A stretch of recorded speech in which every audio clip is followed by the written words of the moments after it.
Hello, students. Welcome to Roshi's Education Point.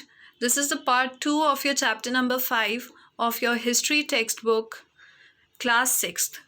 If you have not seen the part 1 of this chapter, the link is in the description box. Kindly see that first and then come here to continue with the second part. So let's get started. Topic is taxes. As the rulers of the Mahajanpadas were building huge forts, maintaining big armies, they needed more resources.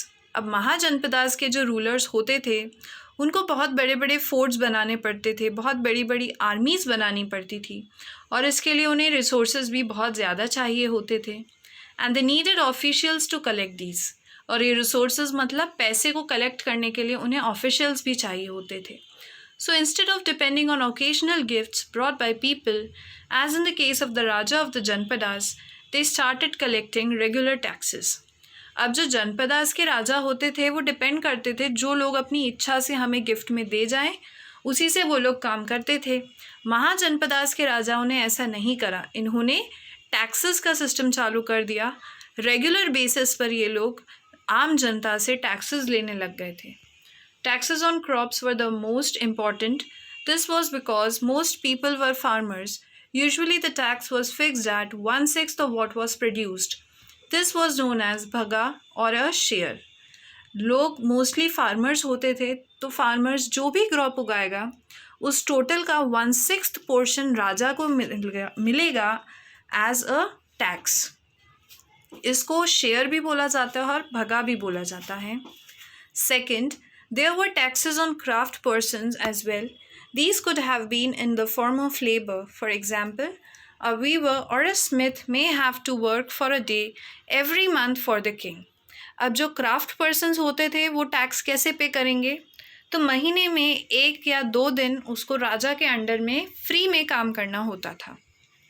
Herders were also expected to pay taxes in the form of animals and animal produce. Herders होते हैं जो भेड़ बकरी को चराने का काम करते हैं तो ये या तो एनिमल्स देते थे या फिर एनिमल्स से बनने वाले प्रोड्यूसर्स को राजा को दे देते थे. Number next point, there were also taxes on goods that were brought and sold through trade.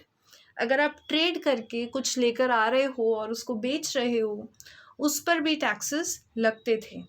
And hunters and gatherers also had to provide forest produce to the rajas.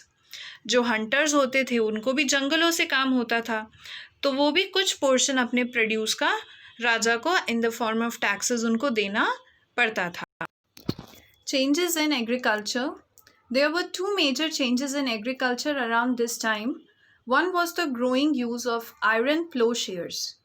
अब 2 major changes agriculture में आ गए थे. सबसे पहले iron के प्लोज use में आने लग गए थे. This meant that heavy clay soil could be turned over better than with a wooden plowshare. प्लो एक वेपन होता है जो हम लोग फार्मिंग के टाइम पर यूज़ करते हैं. पहले ये वुड का बना रहता था तो इससे काम करना इतना इजी नहीं होता था. बाद में हमने इसको आयरन से बना दिया था. Second, people began transplanting paddy. This meant that instead of scattering seed on the ground from which plants would sprout, saplings were grown and then planted in the fields. पहले के लोग डायरेक्टली बीज को डाल देते थे खेतों में और ये लोग क्या करते हैं पहले छोटा सा सैपलिंग बनाते हैं और उसके बाद उसे खेत में जाके लगा देते हैं. This led to increased production as many more plants survived. However, it was back-breaking work. अब इससे इनका प्रोडक्शन तो बढ़ गया लेकिन बहुत मेहनत इस काम में लगती थी. Generally, slave men and women, das and dasis, and landless agricultural laborers had to do this work. जो राजा के दासी होते थे वो इन कामों को करते थे क्योंकि इसमें बहुत ज़्यादा मेहनत और हार्डवर्क लगता था. A closer look, Magadh. Find Magadh on map 4. Magadh became the most important Mahajanpada in about 200 years.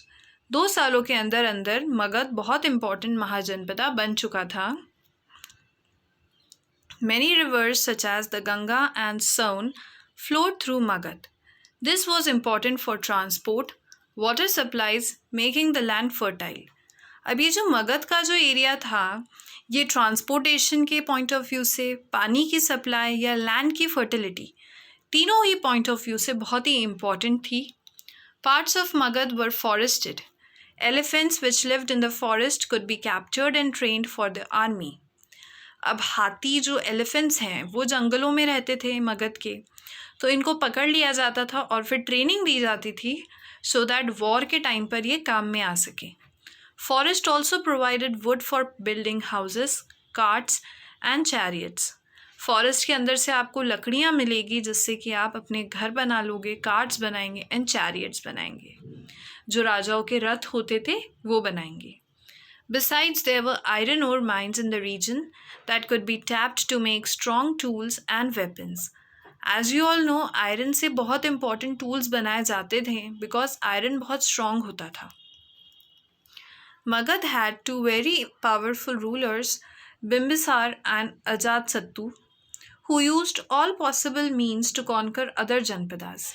अब ये जो पावरफुल दो रूलर्स हैं, इन्होंने हर पॉसिबल कोशिश कर दी थी दूसरे जनपदास को अपने कंट्रोल में लाने के लिए.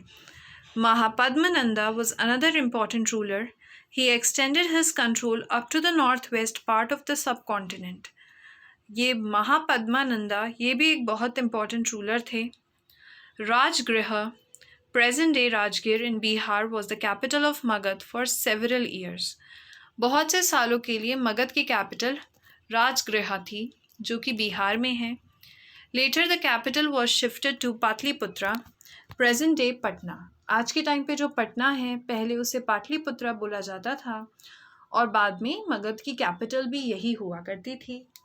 More than 2300 years ago, a ruler named Alexander, who lived in Macedonia in Europe, wanted to become a world conqueror. अब एक यूरोपियन रूलर है अलेक्जेंडर, उसका सपना था कि वो पूरे वर्ल्ड को अपने कंट्रोल में लेकर आ जाए. Of course he didn't conquer the world but did conquer parts of Egypt and West Asia and came to the Indian subcontinent, reaching up to the banks of the Beas. Beas river का नाम है. तो Alexander का सपना था पूरी दुनिया पे कंट्रोल करना. पूरी दुनिया पे तो नहीं कर पाया, लेकिन इजिप्ट और वेस्ट एशिया के कुछ पार्ट्स उसने अपने कंट्रोल में ले लिए थे और उसके बाद वो इंडिया में एंटर हो गया था. कहाँ पर? बियास रिवर के पॉइंट से. When he wanted to march further eastwards, his soldiers refused. They were scared as they had heard that the rulers of India had vast armies of foot soldiers, chariots and elephants. अब जब Alexander के सिपाहियों को उसने हुक्म दिया कि आगे मार्च करो तो सोल्जर्स ने मना कर दिया क्योंकि सोल्जर्स बहुत डर गए थे. उन्होंने सुना था कि इंडिया के जो रूलर्स होते हैं उनके पास बहुत बड़ी बड़ी आर्मीज होती हैं, रथ होते हैं, घोड़े और हाथी होते थे, तो वो लोग डर चुके थे. A closer look, Vajji. While Magad became a powerful kingdom, Vajji, with its capital at Vaishali, was under a different form of government known as Gan or Sangh. अब ये जो वज्जी एक जगह का नाम है, बहुत पावरफुल किंगडम था ये, और इसका जो कैपिटल है वो वैशाली है बिहार में. इसमें एक अलग टाइप की गवर्नमेंट चलती थी जिसको जना या फिर संघ बोला जाता था. इन अ जना और a sangha there were not one but many rulers. अब यहाँ पर एक से ज़्यादा रूलर्स होते हैं. Sometimes even when thousands of man rule together, each one was known as a raja. अब ये सब जो रूलर्स होते थे एक साथ रूल करते थे और सबको राजा बोला जाता था. These rajas performed rituals together. They also met in assemblies and decided what had to be done and how through discussion and debate. अब ये राजा रिचुअल्स भी करते थे साथ में और मीटिंग्स में डिसाइड करते थे कि इनको क्या करना है. डिस्कस भी करते थे, डिबेट भी करते थे. For example, if they were attacked by an enemy, they met to discuss what should be done to meet the threat. अब कोई अगर दुश्मन इन पर हमला करने को आता था, उस टाइम पर भी ये इकट्ठा होकर डिसाइड करते थे कि अब इससे किस तरीके से हमें डील करना है. However, women, das and kamakaras could not participate in these assemblies because ये तो छोटे लोग होते थे जो कि राजाओं का काम करने के लिए ही बने रहते थे.